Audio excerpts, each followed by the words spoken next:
Today we've got a great story of revenge from somebody that was getting driven out of a rental house. We'll get into that in a bit, but first, roommate gave me so much crap, I gave it back. Literally. This one took place during my college years. I had a gay friend of mine whom often said his father was unaccepting of his identity and would cause fights with him because of it. We met through a mutual friend whom I often let her stay at my place when she was going through tough family problems, so I imagined they had a rough upbringing. Little did I know how truly unhealthy these two really were, and I deeply regret keeping these unhealthy friendships for as long as I did. Well, I was young, so we live and learn. And this is a story of how I learned.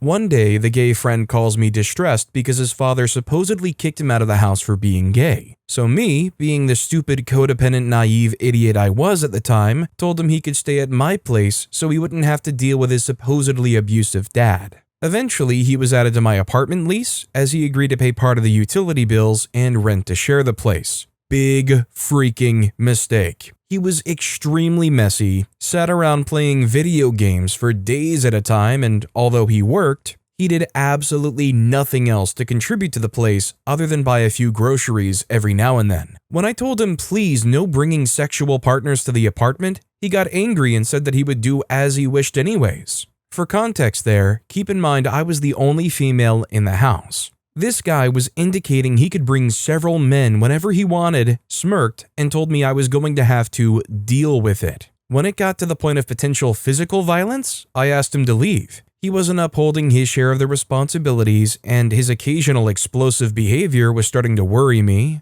He didn't like this, had the freaking nerve to tell me that I was the problem, and he wasn't gonna leave. He refused to move out, so here I was, stuck living with a potentially violent jerk in my apartment after trying to be kind and offering him a place to stay. Yes, I know this was stupid of me. I was 21 and a people pleaser. I regret ever doing this, and it taught me to never willingly have any roommates of any kind again, lest I lose my freaking sanity. This guy took forever to remove my name off the utility bills. Legally, if he didn't put them in his name and take over the lease on paper, I was legally obligated to pay for them even though I moved out. He took about 2 months to do this. Guess who was financially freaked in the end? After all of this, I was super upset at what happened. Okay, enough backstory. Now for the fun part, onwards to the petty revenge. Since getting another apartment was extremely difficult back then, this was around the time housing started to skyrocket and apartments were hard to find, let alone afford, I was forced to move in with my mother until I could get back on my feet solo again. Now, my mother had this pet dog, a big Labrador. This dog took huge, and I mean huge dumps that looked like literal dirt piles in her backyard.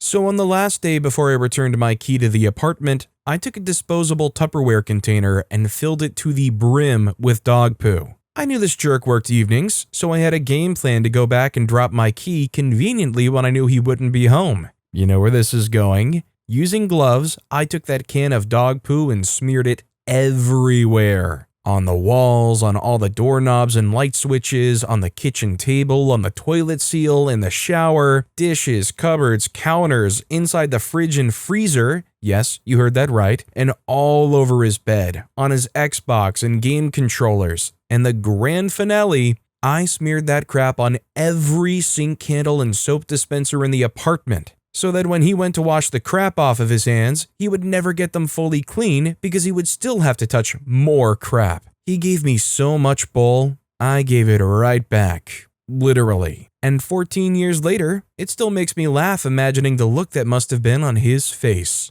So, I guess all I can say is, holy crap. I respect it. OP went to quite far lengths to get this revenge. Like, I'm gonna be honest, I don't know if I would even be able to go that far. I'd be too scared to smear that all over their belongings and fear like some crazy freak out or blow up or whatnot. I'd love to know down in the comments if you guys thought OP went too far or if they didn't go far enough. Numerous ad 3709 commented, "Have you heard any crap back from him?" OP responded commenting, "Nope, he never contacted me again." One of our mutual friends tried bringing it up the next day though. And also, hi, I'm Steven, and if you guys enjoy crazy stories of revenge, it would be amazing if you left a like or left a review if you're listening to my podcast. Our next story is relatives getting gifts they asked for, but not happy. I always tried to find the best gifts for my family, no matter how much they cost, but at some point my relatives started talking about how gifts are not important. and how it's all about family unity and attention and blah blah blah.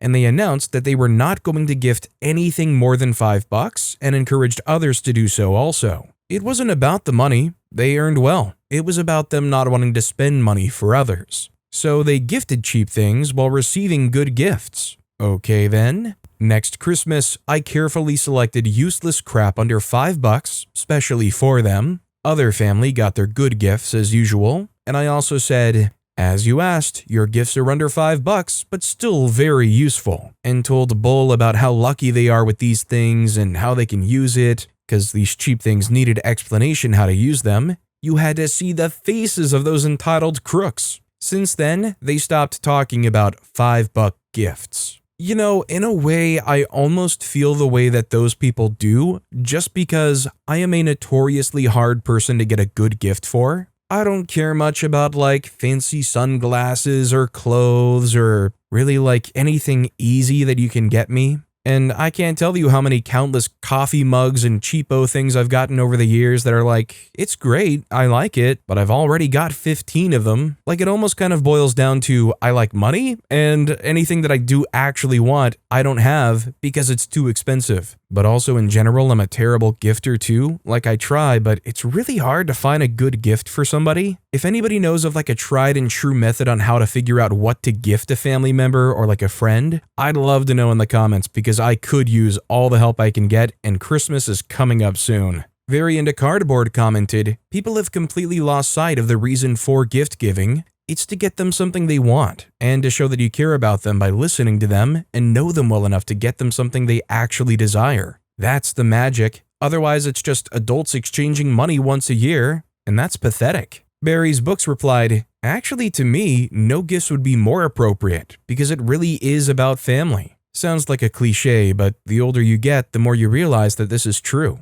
Our next story is, boss of condescending employee needs to apologize for his behavior. About 7 years ago, I, 25-year-old male, and my husband, 32-year-old male, our ages 7 years ago, were renting in an old building where all the apartments had 2 water meters, hot and cold, one in the kitchen and one in the bathroom, except ours. In fact, we only had a hot and cold water meter in the bathroom. Every year, around June, we had to read the meter and write down the numbers on a sheet in the lobby of the building. The sheet was put in place by the real estate agency which managed the water charges. A little weird, but it was specific to the neighborhood. Everything went well for the 5 years preceding the story, from 2013 to 2018. One day, while we were having lunch in a well-known fast food restaurant, I received a call with the following speech. I do the best I can remember, and we'll call the correspondent Gertrude. Gertrude said, "Hello, I'm Gertrude with the real estate agency. I'm calling you because we're missing the water meter readings." I replied, "Oh, I'm sure I wrote them down on the sheet in the building. I could give them back to you when we get back." Gertrude replied, "You noted the ones in the bathroom, but we're missing the ones in the kitchen." Ambient noise from the fast food restaurant that forces me to ask him to repeat. Gertrude pipes in, "I know that young people often party, but you could go elsewhere to answer me." I said, "Madam, we're outdoors. Plus, we don't have a water meter in the kitchen and never have." Gertrude replied, "You obviously have a meter in the kitchen and it's indicated on your lease." Me, starting to get a little annoyed, replied, "Madam, I assure you that we only have one meter. We fill it every year this way and it has never been a problem. But I can check on the lease." Gertrude replied, "Everything is noted in the lease. That is, if you haven't lost it." Throughout the conversation, she was extremely condescending, insinuating that because we were young, we were always having parties and not putting anything away, so we had probably lost our copy of the lease. It pissed me off like I've never been pissed off before. Even my husband was surprised by my anger. As soon as we got home, I retrieved the copy of our lease, which was stored at the top of the apartment folder in our administrative cabinet. I took a photo of it where it was noted that we only had one water meter in the bathroom. I opened it in Paint and circled it in red with arrows pointing to it. I then wrote an email to one of his colleagues, below because I keep everything. "Good morning. I'm coming to you today to inform you that one of your colleagues who did not give us her name has been calling us since yesterday, September 4th, 2018, to have our cold and hot water meter readings that we had previously provided on the sheet for this purpose in the lobby of our building at address. Despite our constant repetitions that the meter is only in the bathroom, she absolutely wants the ones in the kitchen, which do not exist. We therefore give you as an attachment a scan of our inventory showing the location of the meters and proof that we know what we're saying. Please provide it to your colleague. In case she did not note the information, here are our meter readings again. Cold water is so-and-so, hot water is so-and-so. Thank you for your attention and wishing you a good day. As you heard, I was very salty, but as you might expect, it doesn't end here. The next morning, when I woke up, my cell phone rang again with the same number as the day before. I hand my phone directly to my husband and tell him I want nothing to do with her and that he needs to take over. So he is the one who answers. She begins to insult him, that our email was not very cordial and very condescending. She then told him that she checked her files and that our building did have 2 meters. One in the kitchen, one in the bathroom, and that she blamed us for being late in reading the water meters. That if we did not provide her with this information, she would have to have a technician come at our expense to retrieve the reading. Husband repeats to them that we only have 1 water meter and that unless we knock down a wall, dismantle the kitchen, or it was hidden behind the VMC, we had never found it. That all the other apartments had 2 meters, but that the owner of ours had them all put in the same one. And that the email attachment clearly proved what we said. Then he told her if she didn't believe us, she could check it with the building manager, and that if she had nothing more to add, we were going to have a good morning without her, and he hung up. We don't really know what happened next on Gertrude's side. However, late the same evening, at more than 8 p.m., we received a new call from another number. On the line, the rental management director. He manages the entire rental portfolio of the city's real estate agency. He introduced himself. He tells us that the situation with our water meter has been resolved, that in fact we only have 1 water meter, and that he's very sorry that we were disturbed by his colleague and that it wouldn't happen again. You could tell he had other things to do with his evening, but that he had to do this. We were never contacted by Gertrude again, not even for an apology. And we don't really know what happened to her, but since it was the director who called us, we can say that she got a good slap on the wrist. Am I the only one who thought OP didn't make a big enough stink here? I would have gone full Karen on this one. I would have sent multiple emails. I would have tried to get someone else on the phone. I'd be like, screw Gertrude, man, I'm burning this place down. Tech Mechanic commented, that was a lot of snow to trudge through, only to discover there's no firewood in the shed. Acquainted one replied, that sounds like a great insult. There's snow, but no firewood in the shed. Our next story is Petty Small Claims Dispute, Shared Living Issue. Hello all, I rented a room from a tenant. I was a paying guest, exempt from the local legislation, and did not share a space with the actual landlord or their immediate relatives. Relevant for legal reasons. To keep a long story short, the relationship soured immediately, and after 2 weeks I gave my 30-day notice. I had written a fairly comprehensive contract that we both signed, with specific provisions such as on-site parking and a no-smoking policy inside. They kept part of my last month's rent deposit because of a broken window piece. It was already broken when I moved in, and I was told to move it, but the second I touched it, the piece, about 10 centimeters by 5 centimeters, shattered in my hands. I took before and after photos, and I have proof in writing of them breaching the contract. Smoking inside, instructing me to park on the street, and dictating how to use the kitchen or laundry areas, making additional rules unilaterally. I got most of my money back. Still, this person is such a jerk. I want to file a statement of claim anyway over the $70 they held and go after them for the smoke damage to my clothes that I had to replace, about $300. There's a university page for all the colleagues and universities in the city, and I want to get a judgment just to warn others about them without worrying about a frivolous claim for defamation, with the remedies being whatever money I can collect, but most importantly, a written admission/apology letter to the universities and colleges she advertises with for student housing. It would cost me about $500, statement of claim, settlement conference and trial. I know the legal system very well and work in it. This tenant, landlord want-to-be, didn't know obviously. I don't think this is too petty, just enough to call someone on their BS. In the end, what is it ultimately going to run this person? It's going to give them a great life lesson, maybe a couple of $100 and their time. The bottom line is, does OP have the time, money, and interest to do it? It clearly seems like they do. So hey, feel free, and in a way it's almost kind of like entertainment for OP, let alone the fact that they can recoup something from them. Lazy Fair commented, "Whatever you feel will give you the most satisfaction for the least cost that you're happy with and allow you to post your warning without incurring penalties, go for it." Also, as commented on here, do the Yelp and anything else you can think of. Our next story is, trying to be boss babe?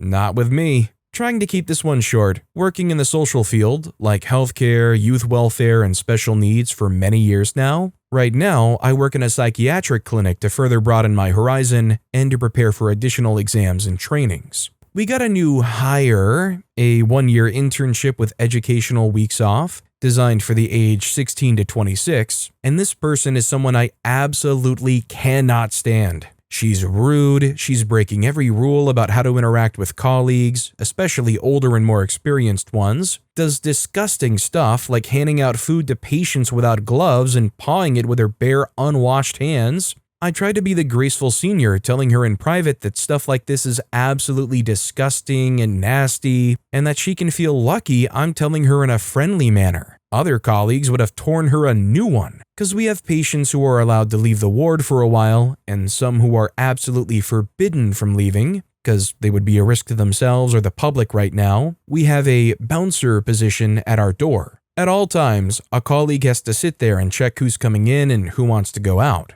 Most people don't like this part of the job because it can feel isolated and you always have to ring someone to take over, even if you just need a short pee break. Every time I had a shift with Boss Babe, I asked her to take over for a minute or two so I could use the restroom or grab something I needed. Every time she said that she'll do it, and in the end, left me hanging. Like she needed to prepare a meal for a patient, not giving them the food, just prepare, and was gone for like 15 to 20 minutes to put some butter and chocolate spread on 2 slices of toast. So either she's too incompetent to fix a slice of bread, or she's a lazy crap. I'll let you guys judge. It got better. I learned many years ago to write the opening date on stuff I'm handing out, like coffee cream, milk for cocoa, etc., but also on hygienic products like disinfectant wipes, because they have to get discarded if they get too old. I sat at the door and she stormed out of the kitchen to berate me that there were wipes which weren't dated and that I should do this, and she had the audacity to do this in front of patients.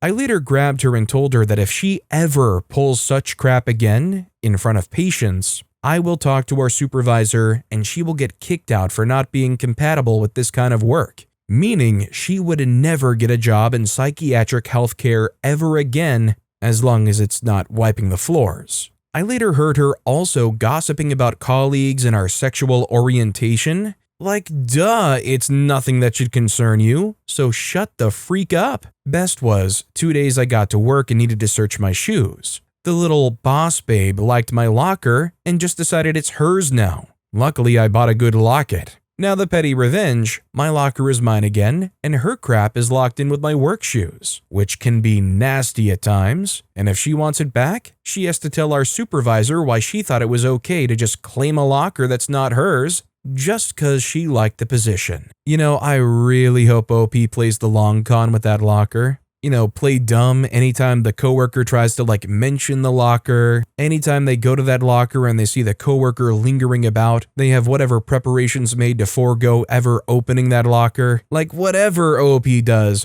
always put that coworker in the position where they have to go to management and admit it themselves. How much do you guys want to bet that at some point they're going to turn around and try to lie and say that OP intentionally took their stuff and locked it in OP's locker to try to get at them? Lyndon Lil Blue Balls commented, "And here I thought you would be detailing every time she failed to show up to relieve you, every time she was unsanitary with patients, and every time she broke protocol to give to the bosses to get her gone. She shouldn't be around patients if she does all those things." Our next story is, try to drive me out of my rental house? How does getting your rent doubled and getting fired sound? Years ago, I rented a duplex from a very nice owner. He was honest and reasonable. I put a healthy security deposit down and moved in. Unfortunately, he was not my day-to-day contact. That was the delightful and charming Giselle. She was the on-site landlord. I found out later that she was a tenant who the owner made an arrangement with. In return for cutting her rent in half, a sweet gig, She collected and deposited the rental checks, arranged repairs, and handled any other day-to-day things. The neighborhood had about 5 duplexes owned by this man. Giselle hated me from day one. And what's more, she lived in the other half of the duplex. You know all the nightmare, petty landlord stuff you see on this sub? Giselle ticked off all the boxes. HOA Karen style, obsessed with the rules. Yelled at my friends for parking an inch over on her side of the duplex. My phone or doorbell rang if my place wasn't stone quiet a minute after quiet time. Rental checks I dropped in the same mail slot I always did somehow got lost. Appliances and things not fixed in anything resembling a timely manner, etc., etc. It was more annoying than awful. I told myself I could live with it, as I was going to be moving closer to my job after my lease ran out. Later, I found out why she hates me. She had wanted a friend of hers to move into the duplex I got, but the owner said no because her credit check was awful and mine was sparkling. So she just wanted to make my life miserable out of pure spite. As the end of the lease drew closer, I noticed my water heater was leaking. I dried the floor around it and then put some towels down, and then I emailed Giselle. I'd wised up and started a digital trail by then. No response. A week later, I re-forwarded the same email with a friendly, "You may have missed this, but this could be a real problem." No response. Another email with, "I had a friend who's a plumber look at it and he recommended immediately." Finally, she responded with a, "I will look into it," and nothing else. She was just trying to run the clock out on me. It had been about a month now, and I was just a few weeks away from moving out. I saw Giselle watering her flowers and approached her and mentioned it. She blew me off but finished the convo with a threat. "I hope you're keeping it clean around there. I'm a stickler when it comes to the final inspection. If you want to get any of your deposit back, you better be ready to pass a white glove inspection." Okay then, that's how we're going to play it? Fine. I was trying to figure out how I would get petty revenge. About a week later, right before my last rent check was due, I happened to see the owner in the neighborhood. Giselle was nowhere to be found, and that's when it struck me how I could make this all work. I went out to say hello and tell him thanks for renting to me, that I appreciated that. He was very friendly, said he was sorry I was leaving, etc., and if I needed anything, to let him know. Checkmate. I asked him if he had a few minutes to come in and do the security deposit inspection. He said sure, and we went into my place together. As we were walking around looking at things, he was all positive. "Yep, looks great. Yep, no issues there." Then we came to the water heater. I paused dramatically and gravely said, "I hope we can come to some kind of understanding about the floor around the water heater." I opened up the closet doors and showed him. I told him what I'd been doing to fight the leak. I pulled up the sopping wet towels I had put down the night before and told him that I have had experience with mold and that it was nasty stuff. He got quiet and said, "Have you told Giselle about this?" "Why, yes, I did. And here are copies of the emails I sent to her." He read them and then noticed I'd kept them in a file folder. He looked at me and said, "Are there other things that haven't been fixed?" I showed him a few other emails I'd collected. He got beet red in the face and said, "Okay, I think with what I have seen, I'm fine with releasing your full security deposit." In that moment, it struck me. I had one more rent check due. $750. How about instead of me writing you a check for $750 and you writing me a check for $500, I just write you a check for $250 and call it even? He shrugged and said sure. He signed the paperwork and then left. A few days later, I dropped my check for $250 in the mail slot. Later that evening, Giselle pounded on my door, foaming at the mouth about how I didn't write a full check. She can get me evicted if I don't write a full check for the full amount right freaking now. I explained, conveniently omitting that the owner had done the inspection, that $750 less than my security deposit of $500 was the $250. Giselle's eyes widened as her brain tried to comprehend what I had said. She nearly exploded, yelling at me about how that's not how things are done and you have to obey the rules like everyone else. And she has final say because she does the inspections. Friends, she literally had spittle flying out of her mouth. She was so enraged. I calmly told her that the owner had done the inspection and signed off on the payment arrangement and told her to talk to him and to get off my porch and quit bothering me, and I very slowly closed the door on her. Again, her brain froze, and she went into lockdown trying to process what I had just said. That was an image I'll remember forever. Before I moved out, the owner came by to ask if he could come in and fix the water heater for the next tenant. I said sure. As he was working, we talked a little, and he mentioned that his daughter was moving into my place and that she was going to take over the on-site landlord duties. I asked about Giselle. The owner simply said she's going to be moving out. She decided she couldn't afford to pay the full rent anymore. Giselle had an amazing gig here. Half rent to do that basic managing stuff. All they had to do was the basic clerical stuff they had to do, and they would have been golden. The owner sounds like a great person to rent from. That said, I can't help but wonder, did OP even handle the whole situation right from the get-go? Shouldn't they have done something different? I'd love to hear in the comments. Our next story is, I was written up for abandoning post. To clarify my title, I'm not in the military. This takes place when I was 20, working summer jobs while living with my parents to pay for college. I was already working full-time as a waiter at a very fun restaurant that I enjoyed, but I wanted to make a little extra money, so I got a job as a host at another restaurant. Let's call it Sapphire Wednesdays. I knew immediately that the place was mismanaged, mostly cued in by the manager having a beer at 2 p.m. on a Tuesday during my interview, but my responsibilities as a host were very easy. Seat customers, inform servers, sweep the floor near the front. I'd already been working in restaurants since I was 16, so my training was over in about an hour. About a week after I was hired, sometime after lunch but before dinner rush, there was a car accident in front of the store. A car was sideswiped by a semi and run into a telephone pole on a busy suburban road. I told the server to call 911 and sprinted out and across the parking lot to check on the car. Thankfully, the woman in the car was shaken, but fine. The truck driver was out of his truck and on the phone with 911, and other drivers had stopped as well.